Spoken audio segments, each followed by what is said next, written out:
What's going on, guys? Zuko back with another Shadowlands video. How y'all doing? How are you doing today? Listen, Mike, I'm fine. My mic's not fine. Is it good? The volume's good now? Listen, y'all stop yelling at me for the volume. I buy one webcam, and my OBS is like, we're just going to change all your settings. Don't worry about it. That was pretty frustrating. But thank you guys for letting me know that the volume was absolutely terrible. Hopefully it's fixed now. Let me know if it's better. I think it's better now. I think we're good now, but I got to make sure. So thank you guys for that. Thank you for the comments. You guys are wonderful. I really enjoy chatting with you guys down in the comments about the builds that we're running or the production sort of quality of what's going on here. So keep that stuff coming. I really do appreciate it. So grab your coffee. Let's talk about the dungeon that we did, which was a 20 Plaguefall, baby. We are continuing our quest to get all of these dungeons at least to 20, and then hopefully to get 3k IO. So I think I need to do 20 on both weeks, or do like a 21 or a 22 on one week, and then you can do like a 19 on the other. So we're trying to get to 3k IO. That's the goal, and we're getting there. We're working our way there. So really loving it. This week's affixes, let me talk about my build in a second for the dungeon that we ran, and then we'll get into the footage. So this week's affixes, more than anything, kind of influenced some of my decision on what I chose to do. So I did end up running Skybreakers for this build as Venthyr, and I did that because of Grievous. Grievous is really frustrating, and really having off healing for Grievous is huge. They really changed Grievous. It used to be like, it was very difficult to get rid of Grievous. Like, it was almost impossible actually to get rid of it. Like, obviously your healing would do it over time, but you had to like cap somebody off to full health before any of the debuffs went away. And now every time you heal somebody with Grievous on them, it'll remove a stack of Grievous, and it doesn't get rid of the entire buff. If somebody has 4 stacks of Grievous and they're slowly ticking down, if you get them to full health, it removes all the stacks. But also, every time you heal them, it removes a stack. So if they have 4 stacks and you hit them with a heal, they now will have 3 stacks. And then 2 and then 1. And then obviously if you get them all the way up to full, they removes all their stacks. But there's sort of that slow progression now, which is really, really helpful. It's really, really nice for healers to be able to sort of deal with Grievous. So actually Chain Harvest helps you to deal with that. Every time you hit somebody with Chain Harvest, it removes a stack because you're hitting them with a heal. So like, you can really help your teammates out. You can help your healer a lot in these types of dungeons. Now, Lynn didn't need any help. She's an amazing healer. She really didn't need anything. But this week, you can just see massive amounts of chain healing, or healing from Chain Harvest, and then the Leech, and then the Riptides on top of that, because that's what the bonus legendary effect gets you. So let's jump into my build here. We ran Skybreakers, which basically for us just says your Flame Shocks have 50% more crit. That's all it does for you. Now, Chain Harvest adds 5 Flame Shocks to all nearby, like to whichever enemies it hits, right? And then all those Flame Shocks can now crit. And then all of those crits reduce the cooldown of Chain Harvest by 1 second. You can see it in the tooltip here. So all the crits from Flame Shock. So basically, this is a Chain Harvest build with some Flame Shock crits on the side that are doing a ton of damage. You're going to see Flame Shock is our #1 DPS ability here because of all the crits. You can see that it crits 64% of the time, which is insane. And then on top of that, all those crits help reduce the cooldown of Chain Harvest. So I cast Chain Harvest 43 times in this 29-minute dungeon. That's almost twice a minute. That's once every like 30 seconds, basically. Roughly. It's once every 35 seconds. I'm not sure the exact math, but getting 43 of these in a 29-minute dungeon is pretty amazing. And that means it buffs your AoE damage because it does good AoE damage. It's just really, really strong for this build. And on a Fortified week, which is what the affixes are, right? We've got Fortified. Really helps with the add damage.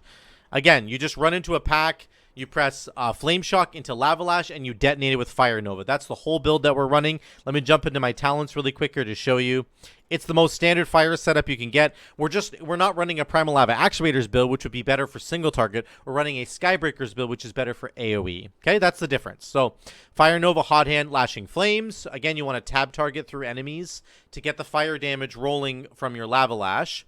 And then your Flame Shocks are just going to be critting all the time. And then you're hoping to get Fire Dogs out of the Elemental Spirits. That's it. That's the whole build. So I'll look at my conduits that I ran was, of course, the Chain Harvest Conduit with Focus Lighting with Magma Fist. You'd have nothing to do with Frost Shock in this build. There's no Frost Shock happening at all, right? So that's it. And I ran Theatar to get the extra Mastery procs and for the T. I really love the T. I actually got 3% Agility on my T. So I got very lucky. That's the best one you can get. So that was it. That's the build for this run. Let me jump into the video. Let's just do that. Let me move this over here. Let's go to the video review, and it's of course going to be on the wrong display because that's just how we roll over here. But I'll show you at the beginning here, and let me move my camera. I'm gonna get my camera. Oh, sorry guys. Let me get my camera sorted out here. The webcam's having a really difficult time with itself, so we gotta sort it all out. There we go. We're up now. So we're gonna stealth this first pack. Of course, on Fortified, you don't want to do this. You don't want to do this opening section. You want to just get past it. So we stealth past this, and we move on to the slimes right before the first boss. And this is kind of a big AoE pull for us. I'm with a couple of guildies here. Lynn and then Big Bo. They're both really, really good at Mythic Plus.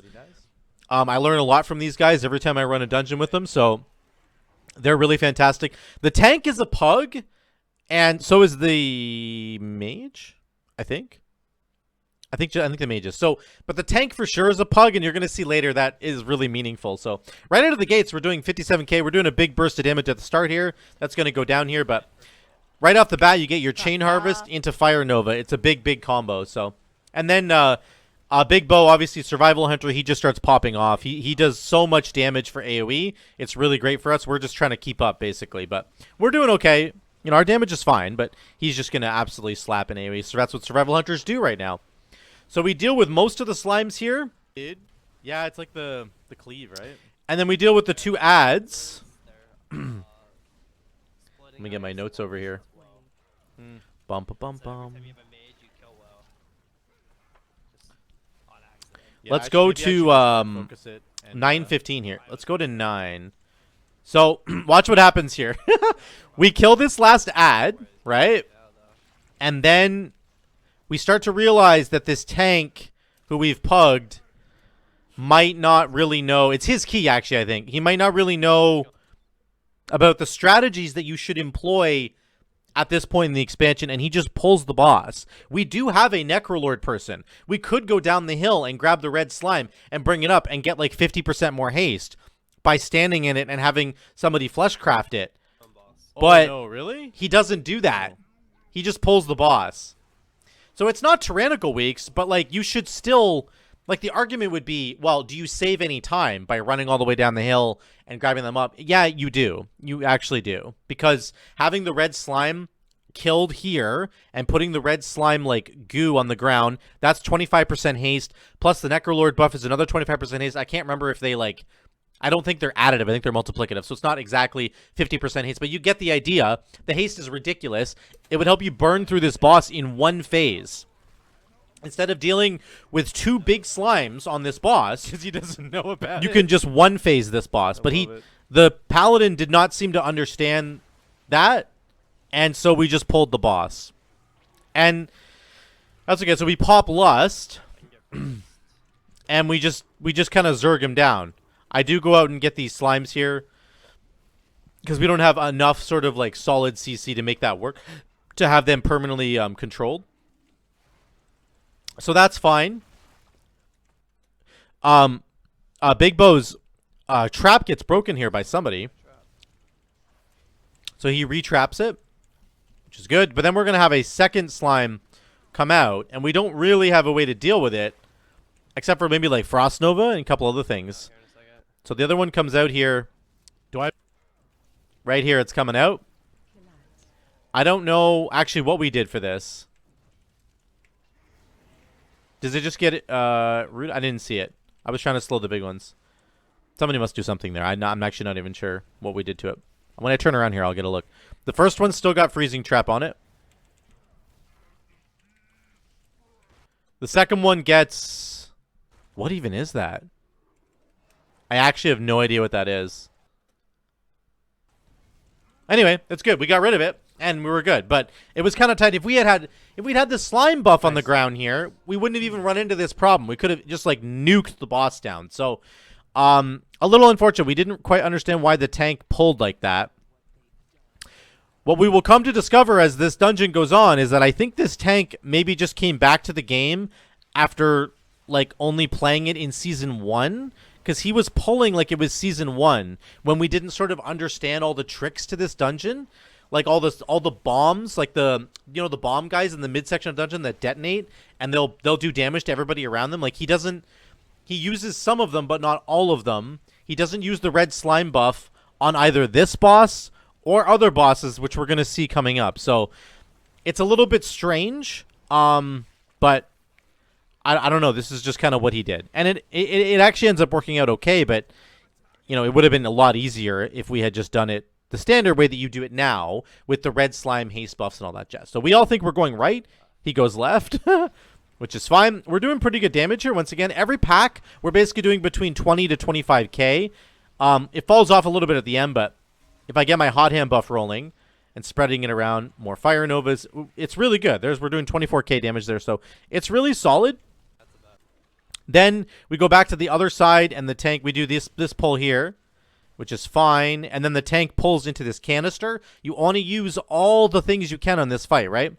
One thing that's really cool about Skybreakers is the versatility of it in terms of the damage profile. A lot of my damage comes from passive flame shock ticks. So I have to step out here, otherwise I'm going to die. I don't even want to risk it. I've died to these things before when I didn't think I was close enough, and I was, so I didn't even want to risk it. So I back way up here. I'm still doing 25k DPS, and then the bomb goes off and we're good. But you have that flexibility with the flame shock damage and the chain harvest damage to just take a step back and not have to be in melee the whole time. Obviously, your uptime is important. You want to be up there as much as possible.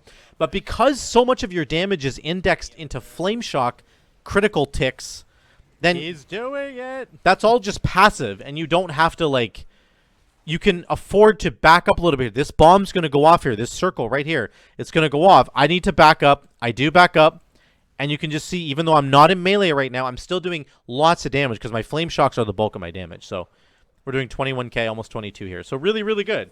I'm happy with it. Now we pull forward here. Unfortunately, a big bow takes aggro because he does so much damage right off the hop, and he gets eaten alive by the slimes. The tank didn't, I guess, have aggro. So, but then we don't actually have a battle res here, but I have my engineering res. I can get you. Which is awesome. This is why you take engineering, guys.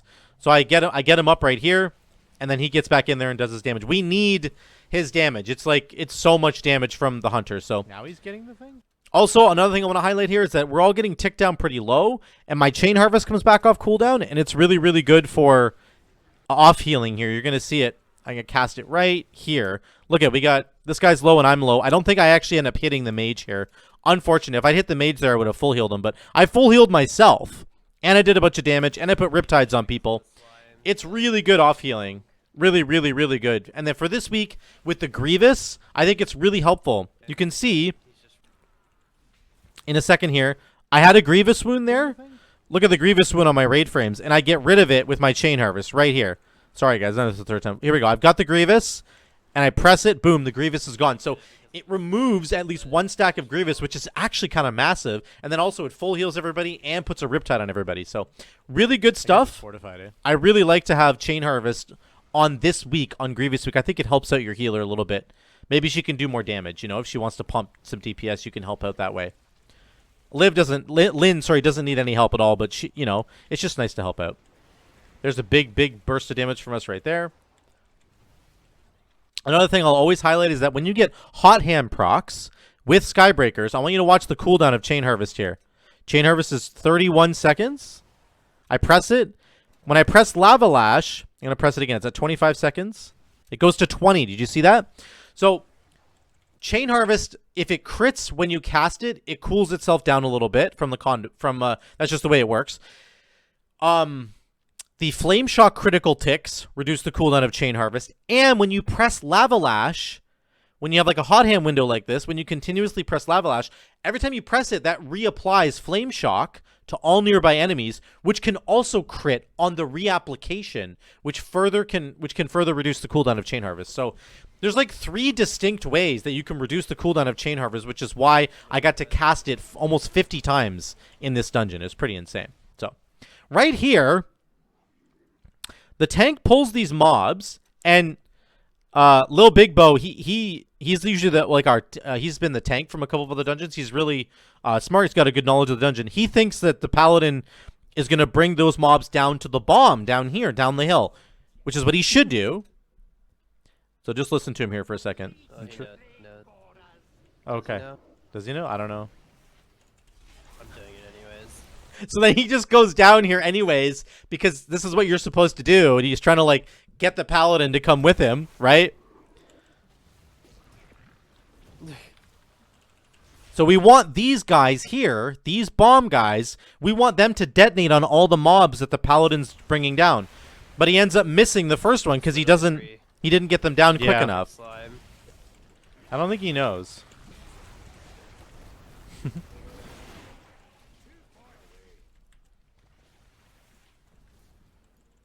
So here comes the next set of bomb guys, and we will detonate these guys. But to the hunter's point here, he was basically trying to say, like, you got to get down there and get the first set of bombs, because there's a limited amount of these bomb guys that I think will spawn, and you want to use all their bombs. Look at how fast the ads died there. Look at how fast they died. If we had done that on the first pack, it would have been way better. So these are these sort of like next level strategies that you have to use when you're doing the higher tier Mythic Plus stuff, or you will not time it. You just won't time these dungeons. This is free damage right here. These Plagueborers are so much free damage. Watch when they detonate here. This tentacle will die in like 2 seconds. 1, 2, and he's dead. So powerful, man. See how fast that was? It's just so crazy. Now there's another set of guys that are here. What you should do They just here. keep coming is What you should do here is run down the hill and grab. There's a pack up to the left here. There's a triple pack of guys up here. You need to go and pull them all the way up here and detonate them inside this circle as well. Do you want me to go get the other ads?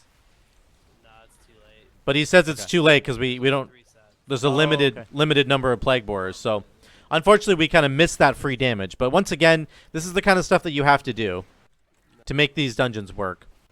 Then we get down here and the paladin starts pulling very strangely. You can hear Lynn in the background's like, "Where's he going?"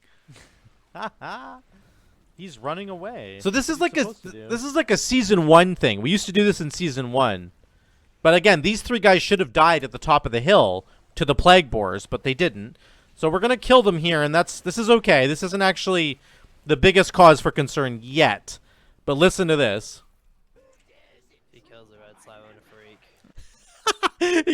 Your Big Bo goes, if he kills the red slime, I'm going to freak.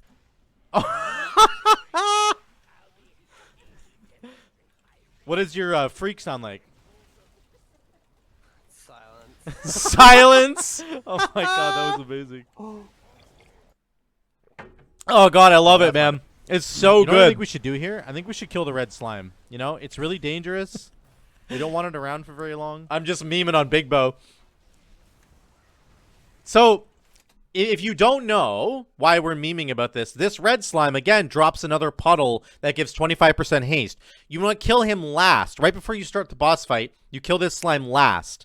So you go kill the other ads, clear the platforms, come kill this guy, put a puddle over here, and then you start the boss fight over here. And then you have 25% haste, plus the flesh-crafted haste on top of that, and you just burn the boss down. Yeah, don't stand in it.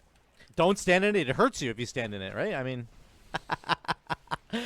So, like... Pull the boss. Screw the other platform. So then Big Bo's like, let's just pull the boss here to use the haste buff. But that's not what the Pally wants to do. So tilted. This is so tilting. This is rough. This is absolutely rough. Holy cow. It gets better, guys. It gets better. So we're killing these 2. This is like the first time he's ever run this dungeon, you know? Watch this. I mean, the haste puddle will still be up, kind of, for like 10 seconds. Oh, you better believe I'm standing in it. He's gonna pull the boss into this platform. He will, he will. Can't even use it. Yeah, 100%. Oh, he's gonna do it right now. Oh, God. 2. Oh, my God, no. Watch this. Stop telling him what to do. He's doing it. Popping my eagle. He's doing it. He's doing it. Oh. He just pulled the boss. Where that? So we didn't use the puddle at all. We didn't use the puddle at all, dude. Maybe he thinks the buff pops out of the big guy. So, like, this is a very Season 1 thing to do when we didn't really understand how these things work. But, like, it's been, like, a year and a half since these dungeons came out. So maybe he's just coming back to the game. And it's fine. It's just, like, it was comical. Like, every single step of this was done wrong. If you want to do these high keys, like a, you know, I mean, this isn't even that high at this point. 20s are sort of not, like, that high at this point. If you're doing, like, 23, 24, stuff like that, that's really high. But you have to do these strategies. You have to do them correctly, or else it just doesn't work. So when you get to the second platform, you're going to lust, of course, like you always do. With the slime. And that's about it. That's all I want to talk about for this fight. Just remember, guys. Oh, the right platform. Let's go, guys. Wait, Now- where's the red slime? It was right here. What the hell? We're back to the platform. Anyway, this boss fight is fine. We do end up getting the kill. But you guys definitely understand that this boss fight requires a couple of important things. Number one, you need to kill the red slime last so that the red puddle goes on the ground so you can get like 50% more haste or whatever the calculation is. Number two, you have to have somebody in charge of CCing this purple slime. You don't ever really want to kill this purple slime. You just tank the boss on the canister bombs that keep spawning. And then you CC this slime away from the boss because he gives damage reduction to everybody nearby. And then you just kill the boss. It's very easy. It's a very simple fight. But when you don't use all the like strategies that we understand now, then it goes very poorly. So I'm thinking the next one. For real. Yeah, it's just like out of protest. This is exactly what happens every time I try to. Every time I play DPS is what happens. So okay, we do this middle island here. Nothing really crazy to talk about. You need to kick Creepy Crawly from the big guy. That's the only thing I wanted to say there. Then we get to this section of the dungeon, which has the stealthlings. The only thing I'm going to say here is that you need to have a strong communication going on with your team as to who is doing crowd control when. You need to use your AoE stuns. We have 2 AoE stuns with Lynn and me with our cap totems. Big Bo's got his single target stun and freezing trap, which is really, really good. And the Paladin has a stun. And I don't think the mage has like any sort of stun, but you need to use all your tools to make sure you stop the ambushers from casting stealthlings. Or if they do cast their stealthlings, then you need to cap totem right here. Capping? I got cap. So the stealthlings are out. If you stun them, then of course they don't do their big leap and they don't murder anybody. And it is fortified. They will murder somebody if it gets off. So just remember that for this section of the dungeon. But that's all you really need to know. We're gonna skip ahead to Venomblade, Domina Venomblade. Again, I actually don't have much to talk about here. You just do as much damage as you can. The only thing I want to say for Venthyr Enhancement Shaman is you need to way to go. You need to try and use your Chain Harvest when the ads come out. So I used it on pull. Let's see when I get the next one back. All the ads are dead, so I'm just going to use it again right here because all the ads just died. But if the ads are coming up, if the ads are like maybe 5 or 6 seconds away, then it's probably a good idea to use your Chain Harvest on the ads. That would be a good idea. So right here, I think I'm holding it. I'm holding Chain Harvest because the ads are coming. Now they're up now. I've got Chain Harvest. I think I actually held it for way too long here. I should have just cast it probably, but it does get a lot more value if you wait till all the mobs are here. Right? So I go Sundering here, and then I use it here. Boom. We get more damage out of it. And hopefully you get the flame shocks ticking, but the ads just died so quickly that it was a complete waste for me. So Exactly. we finish her off. Shoot the slimes. Oh, we definitely are. We don't have percent. Yep. So we don't actually have the percent that we know need. that, though? I don't know if the That's the Paladin question. knows that, but anyway. Another important thing I want to talk about for, like, so you don't have to deal with the first pack. I want you to see this right here. So Big Bo is like, he's a really good tank, and he knows all sort of the tanking stuff. Look at all the Sanguine on the ground on the mini boss right now. And this guy's full health. Yep.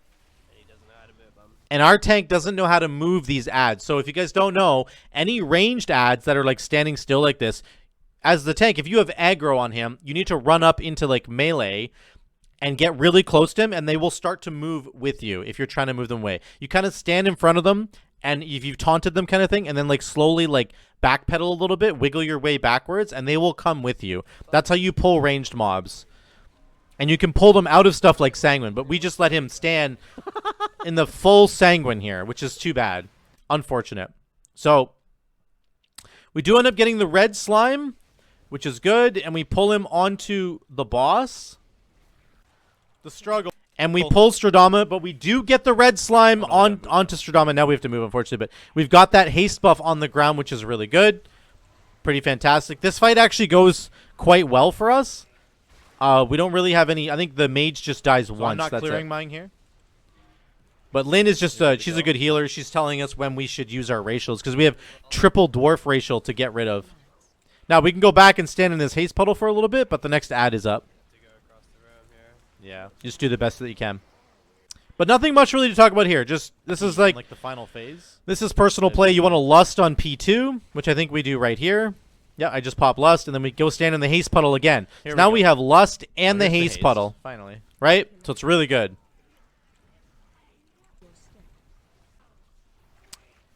This is when you can use your racial, is maybe on the second part, but we end up phasing her really quickly. And then we get into P3. The only thing I want to talk about for P3 is that you can summon your Earth Elemental, I'm getting Rocky out. which I do right here, just to hold aggro on the ads. The ads will basically hit Rocky's hitting the whoever gets closest to bots them. and ignoring the ads. So Rocky's kind of ignoring them now. But Thank you, Rocky. what you can do is have your Earth Elemental out, and he can soak some of the damage that's coming from the ads. As they try to get closer to you, they will hit him instead, which is really nice. By the way, with file. And that's it. We get it Oh, yeah, down. that's sick. Nice. Another keystone hero. Thank you. That's the dungeon. So let's let's move back to gameplay. Let's just go check over here. Let me look at the overrun on our damage. So again, we did 12.3 overall. Pretty good. Could have done better again, but I was pretty happy with this, to be honest. Lots of off healing with chain harvest and stuff, which was really good. Flame shock, chain harvest, fire nova. That's your damage breakdown, and you get the lava lash as well. We got some crits from lava lash because of the magma fist conduit, but that was it. That's the breakdown there, and we timed it with what do we have here? By the way, with file. We had 6.5 minutes left, so I mean, we were totally good on time. We crushed it even with some of the hiccups from the paladin. So again, we could have done that even better. But it's really fun to be timing these dungeons. That's another plus 20 down for me, and we're getting closer to the 3K IO and plus 20s across the board, which I can't wait. I'm getting all my portals. It's really exciting. So that's it, guys. That's Skybreakers plus Venthyr on a fortified Grievous week. I think it's kind of important to think about some of these things when you're running into these dungeons, like having the off healing and just, different ways to do your damage on fortified. So thank you so much for watching. Drop a like down below if you liked it, and subscribe if you haven't subscribed already. Check out the Patreon link down below if you want to support this channel and the future and what I'm doing here. And until the next one, guys, we'll catch you later.